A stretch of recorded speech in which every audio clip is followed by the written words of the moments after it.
மூல நோயின்னு இருக்குன்னு தெரிஞ்சுட்டாவே ரொம்ப சங்கடப்படுறாங்க. யார்ட்டயாவது சொல்றதுக்கு கூட கூச்சப்படுறாங்க. லைக் ஒரு டாக்டர போய் பார்த்து ட்ரீட்மெண்ட் பண்றதுக்கே ரொம்ப சங்கடப்பட்டுட்டு இருக்காங்க. அவங்களுக்கு தான் இந்த வீடியோ. மூல நோய் எதனால வருதுன்னு தெரிஞ்சுக்கிட்டீங்கன்னா, ஈஸியா ட்ரீட்மெண்ட் பண்ணிக்கலாம். ஃபர்ஸ்ட் செரிமான கோளாறுல இருந்து தான் ஸ்டார்ட் ஆகும். செரிமான கோளாறு ரொம்ப நாள் இருக்குன்ற பட்சத்துல மலச்சிக்கல் கண்டிப்பா இருக்கும். அந்த மலச்சிக்கல சரி பண்ணாம ரொம்ப நாள் கிரானிக்கா வச்சிருந்தீங்கன்னா, அதோட உடல் உஷ்ணம்னால தான் உங்களுக்கு மூல நோயே வரும். ஸோ உடல் உஷ்ணத்த ரொம்ப தணிச்சுக்கணும். உடல் உஷ்ணமாவே இருக்கக்கூடாது.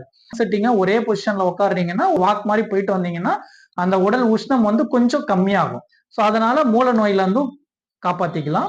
நெக்ஸ்ட் மூல நோய் இருக்கிறவங்க உணவு கட்டுப்பாடு ரொம்ப அவசியமானது. பச்சை மிளகா, காஞ்ச மிளகா, மசாலா கலந்த உணவு இதெல்லாம் தவிர்த்துடணும். இதெல்லாம் தவிர்த்துட்டு கொஞ்சம் குளிர்ச்சியான ஃபுட்ஸா சாப்பிட சாப்பிட அந்த மூல நோய் வந்து ஆட்டோமேட்டிக்கா சரியா போயிடும். சில ஸ்டேஜ்ல வந்து கண்டிப்பா இன்டர்னல் மெடிசன் தேவைப்படும். அதுவுமே மூலிகை மருத்துவம், ஹோமியோபதி மருத்துவத்திலேயே சரி பண்ணிட முடியும்.